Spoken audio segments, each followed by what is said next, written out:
Hello everyone, कैसे हो आप सब। एक बार पुनः स्वागत है आप सभी का हमारे अपने YouTube channel Shiv coaching classes पर।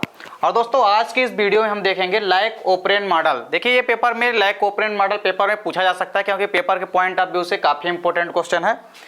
तो ये पेपर के पॉइंट ऑफ व्यू से ये क्वेश्चन क्या है, काफ़ी इंपॉर्टेंट है, इसलिए इस क्वेश्चन को आप अच्छे से समझिए। देखिए यदि हम बात करें दोस्तों लाइक ऑपरेंड मॉडल की, तो देखिए बेसिकली यहाँ पे दो चीज़ें हैं, एक तो है लाइक और दूसरा क्या है ऑपरेंड मॉडल। देखिए यदि दोस्तों यहाँ पे हम बात करें यहाँ पे लाइक की, तो देखिए ये जो लाइक शब्द होता है बेसिकली ये लाइक शब्द जो है लैक्टोज नामक शब्द से बना है। यह हम कह सकते हैं कि ये जो लाइक शब्द होता है ये लैक्टोज शब्द का घोतक होता है, यानी लैक्टोज शब्द का ही क्या होता है, परिचायक होता है। अब यदि बात करें लाइक ऑपरेंड मॉडल की, तो देखिए यह पूरी की पूरी जो प्रक्रिया होती है यह केवल प्रोकैरियोट्स में होती है, यानी यूकैरियोट्स में इस प्रक्रिया में क्या होता है, अभाव होता है। यह प्रक्रिया किस में होती है, ओवरऑल प्रोकैरियोट्स में, यानी हम कह सकते हैं कि प्रोकैरियोटिक जो जीव होते हैं उनमें लाइक ऑपरेंड मॉडल की क्रिया होती है।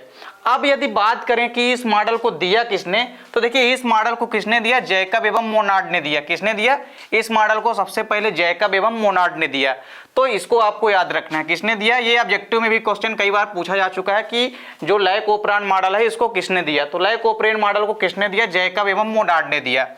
अब देखिए यदि बात करें हम एक्चुअल में ये जो ऑपरान शब्द है, तो देखिए जो ऑपरान होता है यह डीएनए अणु की क्रियात्मक इकाई है। क्या अणु है, डीएनए अणु की क्रियात्मक इकाई है। देखिए इसके पहले हमने आपको क्या बताया था कि जो डीएनए अणु की आधारभूत इकाई होती है, तो डीएनए की आधारभूत इकाई तो क्या कहलाती है, न्यूक्लियोटाइड कहलाती है। लेकिन यदि हम बात करें क्रियात्मक इकाई, तो वो क्या होती है, क्रियात्मक इकाई ऑपरेन होती है। तो ऑपरेन जो होती है यह डीएनए अणु की क्या होती है, क्रियात्मक इकाई होती है, यानी फंक्शनल यूनिट होती है। अब यदि बात करें, देखिए लैक शब्द हमने पहले ही आपको बता दिया कि लैक शब्द लैक्टोज का घोतक है, यानी लैक्टोज शब्द से परिचायक है इसका। अब यदि बात करें इस पूरे के पूरे मॉडल में, तो ये लाइक ऑपरेंड मॉडल में देखिए क्या होता है, इसमें एक तो होता है रेगुलेटर जीन, एक होता है रेगुलेटर जीन, दूसरा है प्रमोटर जीन, इसके अलावा ऑपरेटर जीन्स पाए जाते हैं। तो देखिए इनमें से जो रेगुलेटर जीन्स होते हैं, प्रमोटर जीन्स होते हैं और ऑपरेटर जीन्स होते हैं, ये आपस में जीन नियंत्रक का काम करते हैं। अब चूंकि ये सभी के सभी जीन देखिए जीन नियंत्रक की भांति कार्य करते हैं, इसलिए इनको हम क्या कहते हैं, नियंत्रक जीन भी कहते हैं, क्योंकि इनके अंदर जो पाए जाते हैं रेगुलेटर, प्रमोटर और ऑपरेटर, ये आपस में जीनों का नियंत्रण करते हैं, इसलिए इनको हम नियंत्रक जीन भी कहते हैं। अब यदि बात करें यहाँ पे इनमें से, देखिए सबसे पहले यदि हम बात करें रेगुलेटर जीन्स की, तो देखिए यहाँ पे रेगुलेटर जीन्स में क्या होता है कि यह ऑपरेटर जीन्स के साथ मिल करके अनुलेखन को रोक देता है, जिससे कि प्रोटीन संश्लेषण की क्रिया नहीं हो पाती है। तो देखिए रेगुलेटर जीन्स का काम क्या होता है कि ये ऑपरेटर जीन्स के साथ मिलकर के क्या करता है, अनुलेखन यानी ट्रांसक्रिप्शन की प्रोसेस को रोक देता है। अब चूंकि ट्रांसक्रिप्शन या अनुलेखन में क्या होता है कि एंजाइम की उपस्थिति में कोई भी डीएनए जो है एमआरएनए में बदल जाता है, यही प्रक्रिया क्या कहलाती है, अनुलेखन या ट्रांसक्रिप्शन कहलाती है।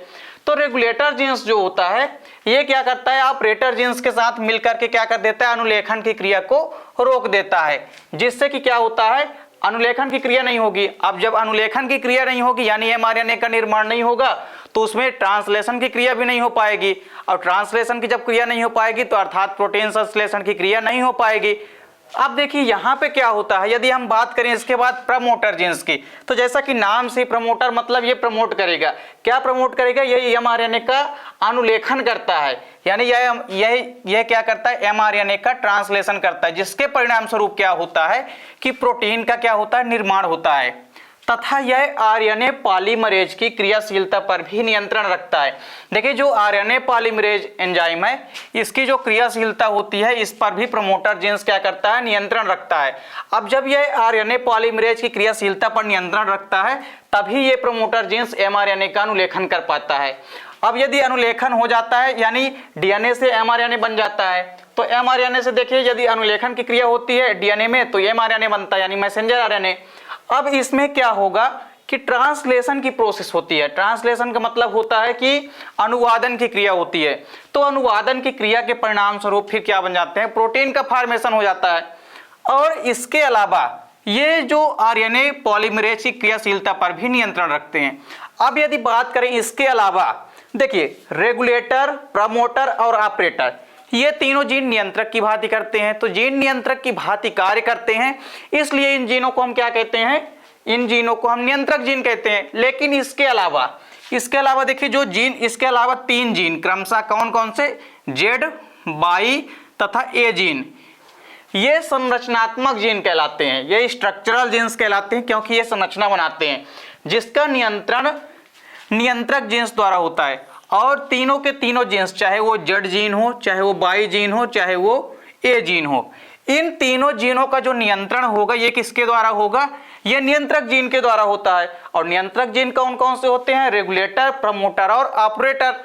तो देखिए इनमें से अब जो 3 जीन्स हैं जेड, वाई तथा ए, ये क्रमशः संरचनात्मक जीन होते हैं, क्योंकि ये किसी न किसी एंजाइम की संरचना को कोड करते हैं। अब देखिए चूंकि यहाँ पे जेड, वाई तथा ए संरचनात्मक जीन कहलाते हैं, जिसका नियंत्रण किसके माध्यम से होता है, नियंत्रक जीन के द्वारा होता है। अब यदि बात करें यहाँ पे जेड जीन की, तो जेड जीन जो होता है यह बीटा गैलेक्टोसाइडेज नामक एंजाइम को कोड करता है। किसको कोड करता है, यह बीटा गैलेक्टोसाइडेज एंजाइम को कोड करता है। वहीं इसके अलावा यदि हम बात करें वाई जीन्स की, तो वाई जीन्स क्या करता है, यह परमीएज एंजाइम को कोड करता है। यह किसको कोड करता है, परमीएज एंजाइम को।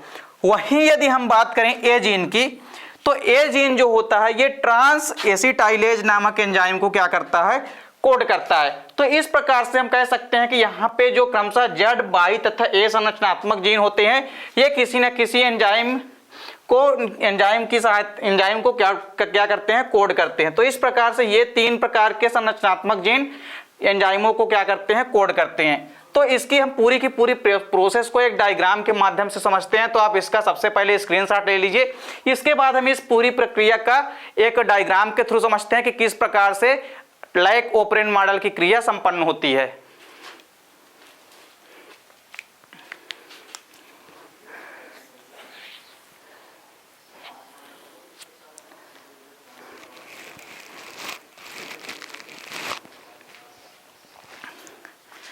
अब देखिए, अब यहां पे यदि हम बात करें किसकी, यदि हम बात करें इस पूरी की पूरी प्रोसेस की,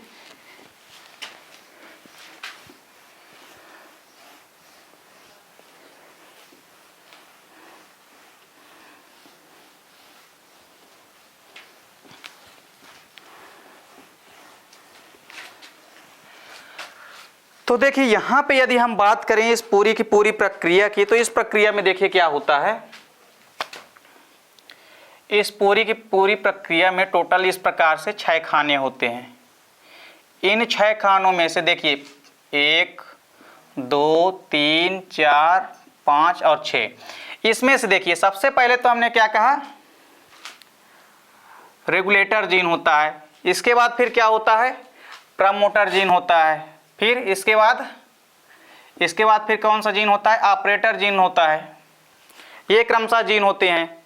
अब क्रमशः इन जीनों में देखिए क्या होता है, तो यहाँ पे आप देखिए इन जीनों को क्रमशः हम क्या कहते हैं, रेगुलेटर, प्रमोटर तथा ऑपरेटर। तो इन तीनों जीनों को हम क्या कहते हैं, इन तीनों जीनों को मिला करके हम क्या कहते हैं, नियंत्रक जीन्स कहते हैं। कौन सा जीन्स कहते हैं, हम इनको आपस में मिला करके नियंत्रक जीन्स कहते हैं। अब देखिए चूंकि नियंत्रक जीन्स जो होते हैं ये क्या करते हैं, ये नियंत्रक जीन जो होते हैं ये जीन का नियंत्रण करते हैं। देखिए ये आपस में क्या करते हैं, जीन का नियंत्रण करते हैं। देखिए यहाँ पे ऑपरेटर को हम यहाँ पे ओ से डिनोट कर रहे हैं, और इसके अलावा जेड, वाई तथा ए जीन होते हैं। अब देखिए यदि बात करें यहाँ पे हम, तो सबसे पहला क्या हो गया, रेगुलेटर हो गया। ये होता है क्या, रेगुलेटर।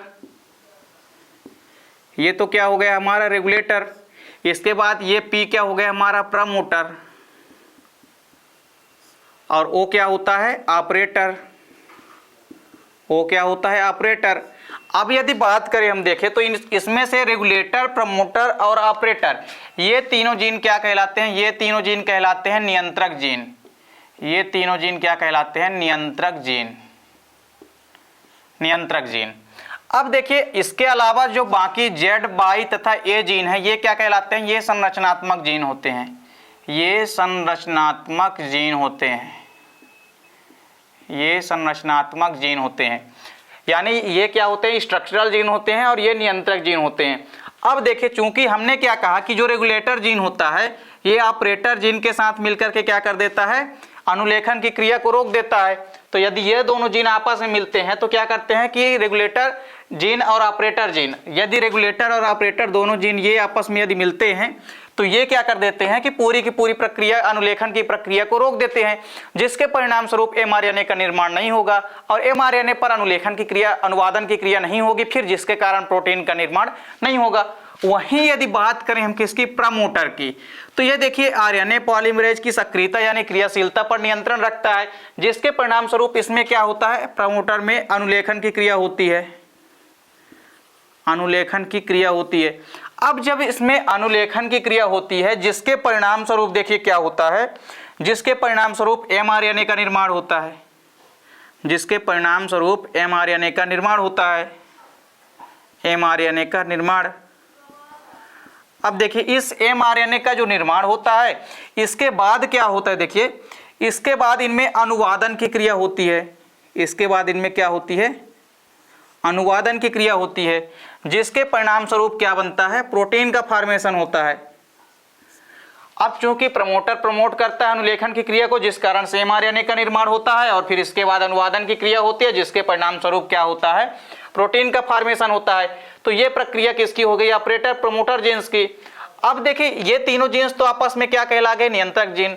वहीं यदि बात करें हम संरचनात्मक जीन्स की, तो देखिए इन संरचनात्मक जीनों में से जो यहाँ पे क्या होता है, जो जेड जीन होता है, जो जेड जीन होता है, ये क्या करता है, तो ये तीनों जो हैं क्या करते हैं, एक विशिष्ट प्रकार के एंजाइमों का क्या करते हैं, एंजाइमों का नियंत्रण करते हैं। कौन कौन से एंजाइमों का नियंत्रण करते हैं, तो देखिए यहाँ पे यदि बात करें हम किसकी किसकी, यदि बात करें यहाँ पे हम जेड जीन की, तो देखिए जेड जीन क्या करता है यहाँ पे, तो जेड जीन चूंकि जेड जीन देखिए यहाँ पे यहाँ जेड जीन जो है बीटा गैलेक्टोसाइडेज नामक एंजाइम को क्या करता है, कोड करता है।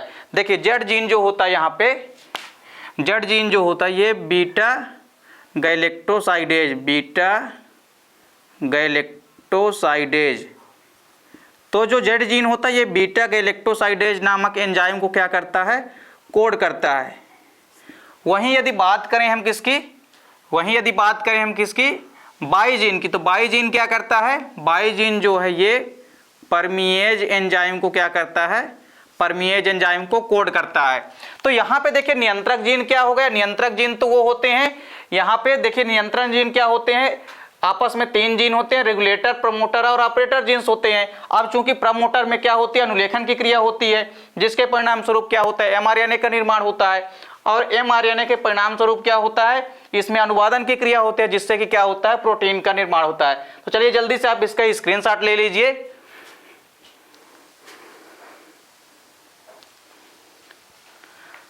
देखिए इसमें एक और आखिरी बचा है, इसमें जो ए जीन होता है ये ट्रांस एसिटाइलेज नामक एंजाइम को कोड करता है, ट्रांस एसिटाइलेज। तो देखिए ये जो ए जीन्स होता है, ए जीन्स भी क्या करता है, ट्रांस एसिटाइलेज नामक एंजाइम को कोड करता है। तो इस प्रकार से टोटल यदि हम बात करें तो 6 प्रकार के जीन्स यहाँ पे आपको दिख रहे हैं, जिसमें से 3 रेगुलेटर, प्रमोटर और ऑपरेटर ये आपस में नियंत्रक जीन कहलाते हैं, क्योंकि ये क्या करते हैं, इस क्रिया को नियंत्रित करते हैं, या एंजाइम या जीनों की क्रिया को क्या करते हैं, नियंत्रित करते हैं। जिसमें से रेगुलेटर और यदि ऑपरेटर आपस में मिल जाते हैं तो ये क्या करते हैं कि mRNA के संश्लेषण को रोक देते हैं।